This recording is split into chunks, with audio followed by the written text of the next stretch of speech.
Hello folks, welcome back to the channel. Thank you very much for joining me once again. You are always most welcome. Well, today, a big chopper, a massive helicopter from ICM again. And of course it's the CH-54, the latest version of their Vietnam and beyond, of course, era helicopter, the 35th scale kit though, so it's a big one. The Tarhe, but this one has got, and this is the important thing really, the Universal Military Pod included. So I'm just going to put my light on here. This is, I'm going to zoom you in again so you can see a little bit better. So this is basically this, they get used for, military pod gets used for like a command centre. Also it has seats along both sides so they can drop large numbers of troops into an area where they need a large number of guys to be dropped off in one go. And also they get used as command centres. They sometimes can be like a mobile medical centre and all sorts of things they get used for. Quite an interesting thing. So this has just come out at the end of May 24. Let's take a look now. Of course we've already seen the standard CH-54. We've also seen the version that had got the M121 mother of all bombs. So this is another variant. So probably won't go into too much detail. There's a lot of kit here, but the bit we're really interested in is the bit that differs from the others, which is the pod. So that's probably where I'm going to focus most of my attention. So kit number 53057. As I say, it's 135th. Let's have a look at what we got. A beautiful box art over the mountains. It looks like this is perhaps the Army National Guard, the one that's on the front, and it says, the Heavy Army Helicopter CH-54A Tarhe with a Universal Military Pod. The model of the container has correct geometric proportions corresponding to the original. Container is equipped with seats for transporting personnel. Possibility to assemble the container with open doors and exposed equipment. Decal options for 3 different versions, is it? 3 different versions. Let's have a look at those now. Zoom you in. Try not to get the reflection so I can avoid it. There we go. Not that easy, all these lights. So, this is the Key Field August 1982, so that's a later one. That's the one that's on the cover. Then we've got the 295th Aviation Company. This is in Vietnam, 1972. And the 113th Aviation Regiment in 1989. So we've got a Vietnam option there, and the sort of National Guard option here. So they get used for things like forest firefighting when they need firefighters to be taken in. So many different applications for a thing like this. It's obviously a real massive big kit. Look at the size of this thing. So it may take me a few minutes to just get in here because it's come as it is. Haven't opened it yet. Sealed straight from Ukraine. Let's have a look what we've got. Yes, it's got extra tape, so it will take me a little bit of extra time if you just bear with me. But I know that we've previously looked at these chopper kits and they've been absolutely brilliant, haven't they, to be honest. You can really, with this one you can add another dimension if you want to do like a Vietnam diorama, which is, I think that they're almost made for it, aren't they really? Ooh, there's a lot of tape to get through, I'll tell you. Lots and lots of tape. There we go, we're in. That should be it. So, oh, it's going to be a double box, isn't it? Just remember they have a double box on these all. Box on top of a box. Or is it? No, I'm wrong. They've gone for one huge box this time. So they've actually changed the packaging slightly, probably to make it cheaper, which I don't blame them for. It's probably easier to have one big box than 2 smaller. Yeah, it's one massive box. Oh, there are many parts. Now, as I say, there's a real danger if I go through the whole kit from start to finish. It'll take well over an hour. Probably 90 minutes worth here in terms of the video. I just don't think we want, because we have seen it before. So I think we're going to focus on, really on the command pod, military pod I should say. Let's put that down there. Let's put that down there. Right, let's have a look. Now then, first of all, got some decals. Let's have a quick look at those. I can find my controls, I'll see you back here. Right then, there we go. So, 3 options as we said. One's Vietnam, to civilian, well, not civilian, but later than Vietnam, non-war, I mean. Yeah, all the instrumentation is there, which looks pretty cool, I've got to say. Army National Guard stickers for the side. And then some fairly... Actually, it's not too bad, is it? I thought it was going to be many, many more than that. I couldn't remember, actually, how many stencils it had, but not a lot, as it turns out. So that's a good thing. Yep, it's just talking there about the paints. And then we have got here... If I can just zoom you back a bit, I'll just read you the data. Created... Go a bit back again, actually. Hold on. Created in 1962, the heavy helicopter CH-54 Tarhe was primarily designed for transporting oversized military cargo. The powerful crane winches of the helicopter allow it to lift loads in a hovering mode without the need for landing.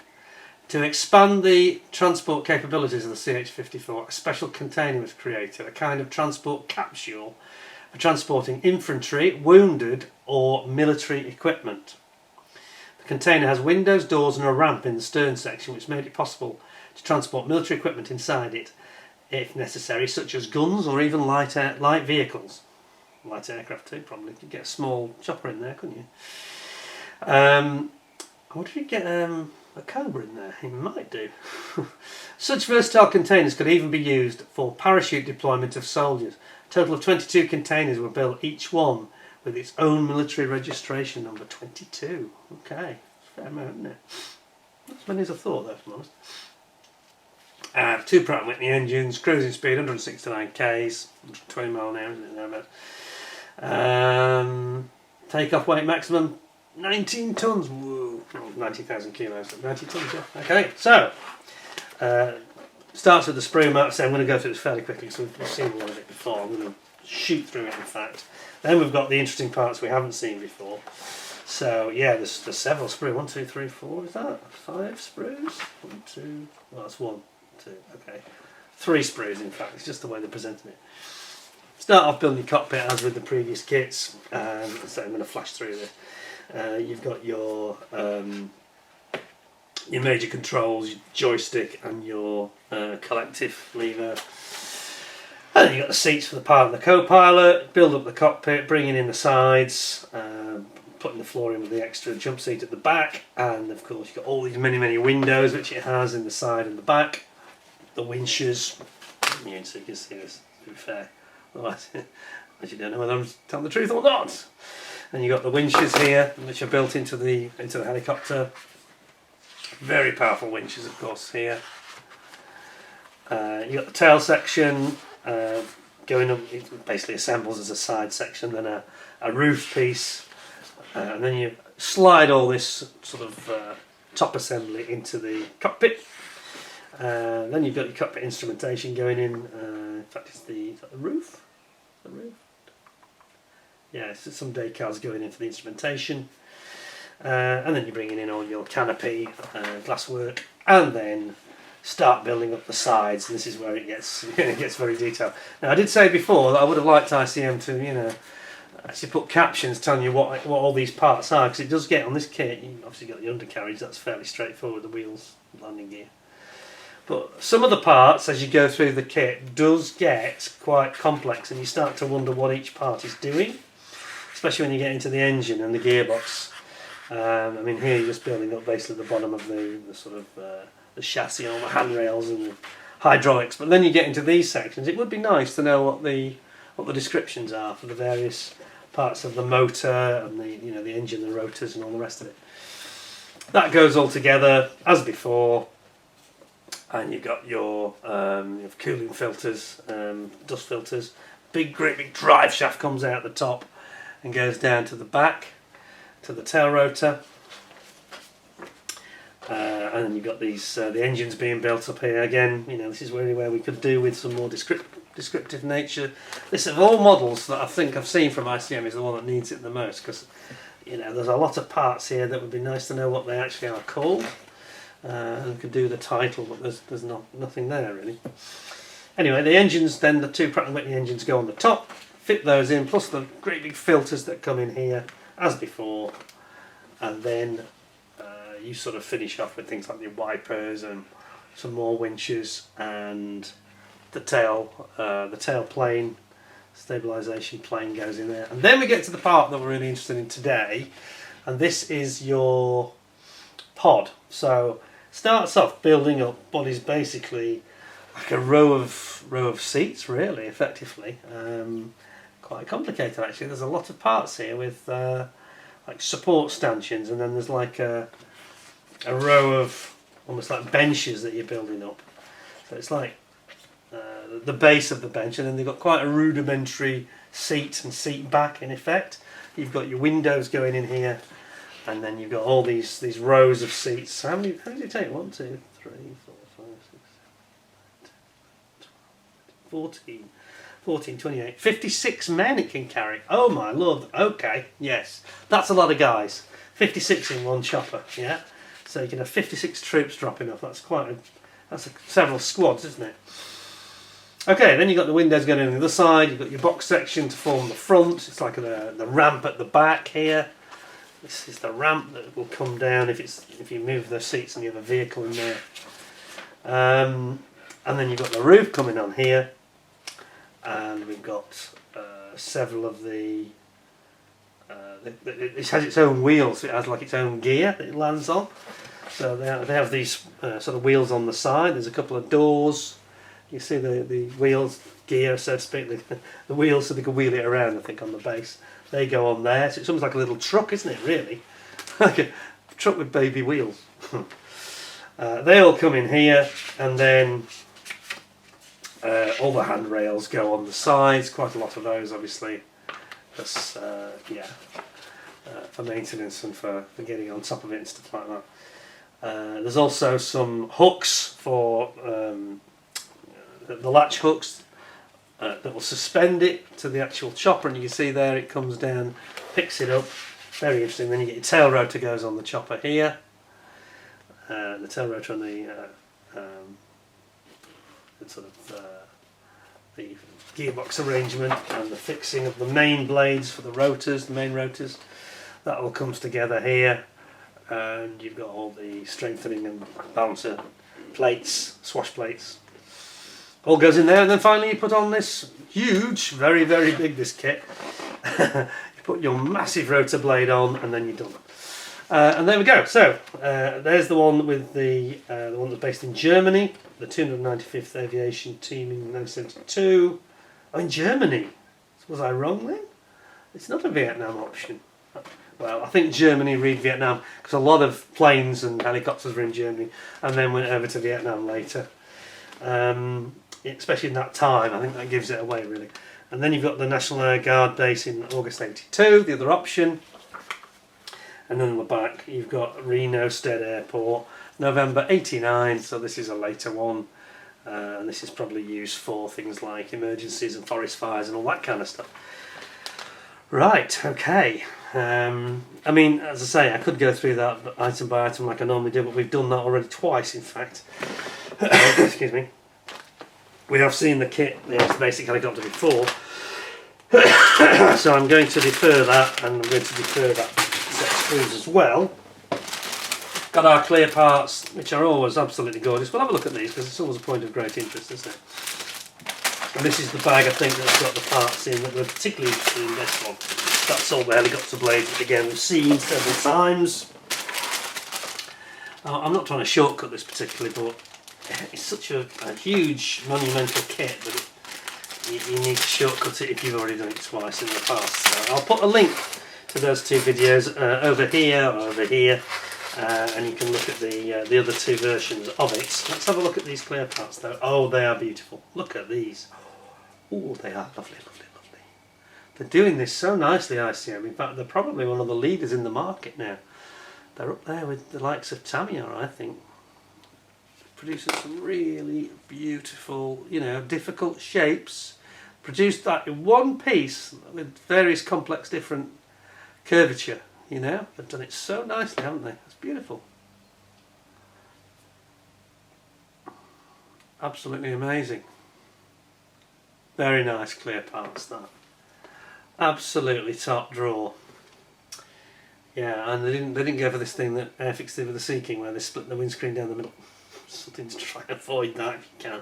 Surely they could have not done that, but anyway. Sorry, I'm not trying to knock Airfix, but that was the one thing on that kit which is otherwise pretty nice, actually. And several people have also picked up on that and thought it's not the best choice. Anyway, this is the bit we want to have a look at, the parts we've never seen before. So this is the pod, the Universal Military Pod. Let's just have a look at this set of sprues here.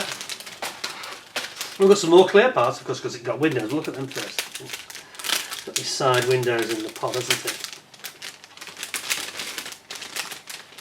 Okay. Oh, again, lovely, lovely clear glass. Look at this. Oh. I mean, there is the tiniest bit of distortion in it, but when I say that, it's because of its shape. It's got quite an unusual shape. They're quite concave, or convex if you look at it from the other side. Concave that side, convex this side. Look at that. That's nice glass. That really is nice. To my eye here, that looks gorgeous. That's pretty impressive, isn't it? ICM and nailing clear parts, you know.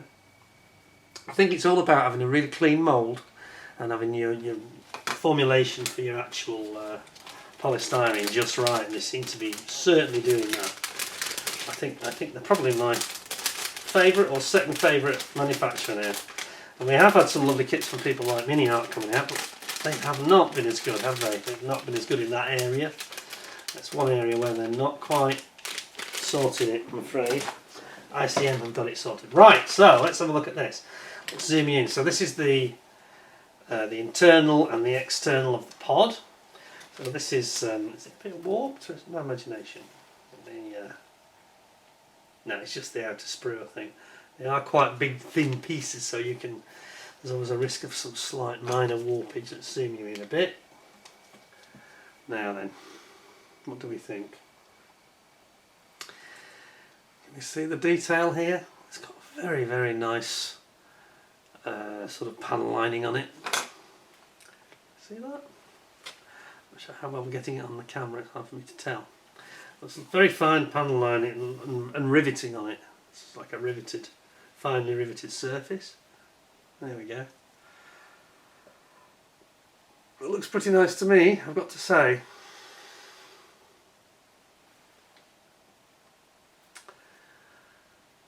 Yeah, and this is the underneath, I think. I think that's the top, and this is the bottom.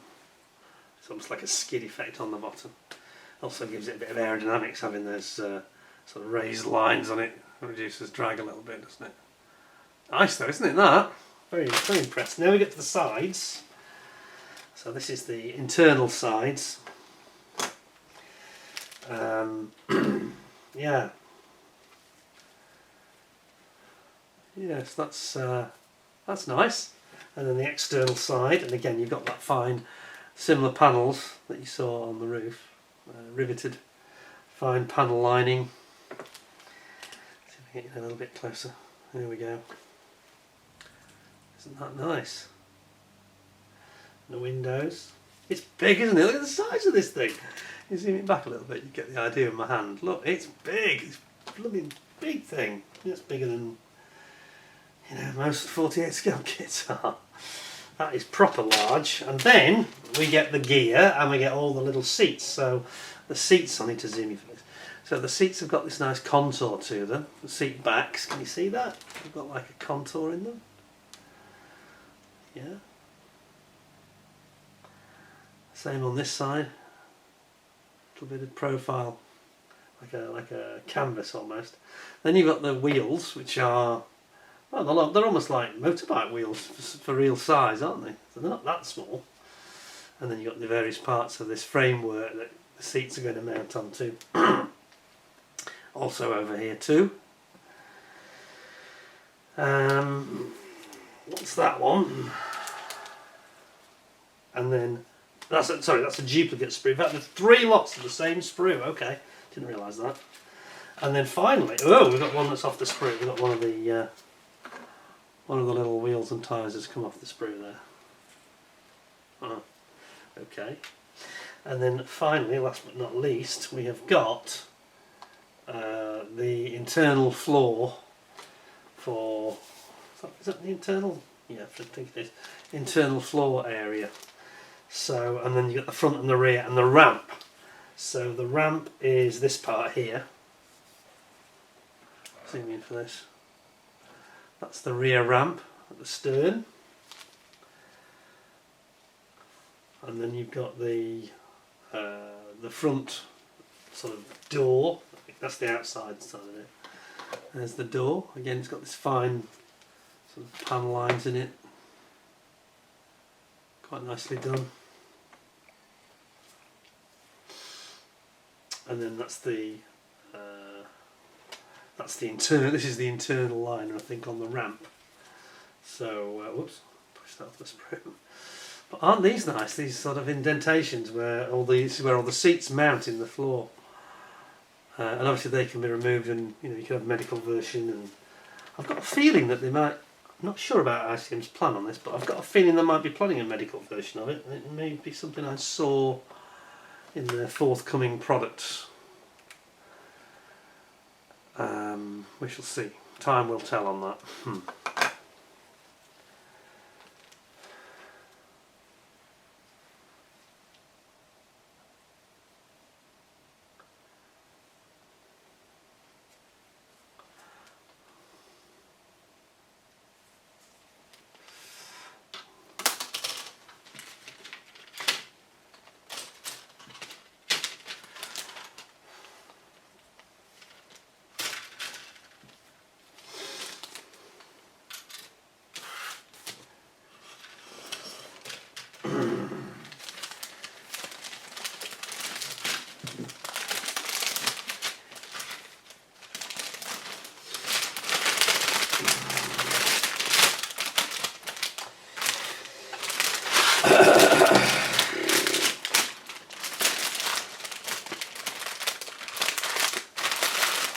Wow, that's impressive. That is very impressive. So, what do we think then? Well, we know that I think we gave the kit. I think we said 9.75 out of 10 previously. I think it's the same again, in fairness, isn't it? The only difference is we've now got more. You've got a lot more. Don't forget they do these personnel sets as well, where you've got pilots and things. You can have one of them with you can have the ramp down. You have the pilot sitting in the seat. You can create a diorama with this very, very easily indeed, I think. So yeah, I think that that is a really splendid kit. We know how nice the other version is. The only criticism why it doesn't get 10 is just that instructions issue, which I mentioned, which is where we do seem to have a little bit of lacking info, which would be very welcome just to really get the most out of it, if we're honest, Move that across and put that. So there we go. Right, well that was fairly straightforward in the end. I know I did a sort of short review version of it. I don't think everybody wants to see the whole thing from scratch again. I'm just going to, just bear with me 1 second, I'm just going to make sure that these decals are put away, because we don't want them to get damaged or lost. There we go. So, very nice. What a beauty, it's a big kit. Now this is retailing in the UK at the moment. It's just come out obviously at the end of May 24 as I speak. So let's go get that in to go in there. There we go, it's going in there. So the retail price in the UK currently is about £150 approx. All the two suppliers doing it just a couple of pounds cheaper, but that's basically it. I do prefer, a bit of feedback for ICM, I do prefer that one big box though than the two small ones. Yeah, I think that's fine. That's fine. 9.75 out of 10. Just a bit more details on the instructions, please, would be helpful, because it's quite educational if they actually put the names of all these parts of these engine components. It's quite interesting to understand exactly what we're assembling, really. Apart from that, it's absolutely superb. There's no flash, no problems that I can see. The most beautiful clear parts you've ever seen, really, right up with the Marauder, that is. Absolutely gorgeous kit. 9.75 out of 10. I hope you'll give me a full 10 out of 10, yeah? With a thumbs up, give us a like. And don't forget to subscribe if you haven't already. And if you have subscribed, don't forget to ding the notification bell. Make sure you ding the all option, not personalised. Personalised sounds great, but it actually means that they start choosing at YouTube what you watch and what you get offered and what you don't get offered, which is, I mean, I'd rather that you say, "No, Pete, I don't fancy that, I don't fancy a ship," or whatever it is. And you get to choose that, make that decision, rather than somebody else doing it on your behalf, because it may just be something that you want to see, and perhaps you don't normally. I think it's down to the viewer's choice, viewer's discretion on that one. And that's it for now. Until next time. I know we're going to be having a mid-month update, probably in June. There hasn't been a huge amount done recently in terms of model building. It's kind of that time of the year. I've been on holiday for this part of a week or two, and that's that. When I've not been on holiday, I've been doing more work than normal, so I just haven't had time up here on the bench for the Mosquito. I haven't lost interest in it at all. Don't worry. As we go through the year, especially into the autumn, I think I'm starting to feel it might be delayed a bit. It might be Christmas before it gets finished, but it's going to get done. Looking forward to every part of it, really. It's a wonderful kit, I can tell you. I can see that already. So I'm going to enjoy that. Stay tuned, because there's more things coming up, updates, etc., and all sorts of other interesting reviews for you to watch. So, till next time, thank you very much for watching. Really appreciate your time. Please look after yourselves. Take care. Thanks a lot, and until next time, bye for now.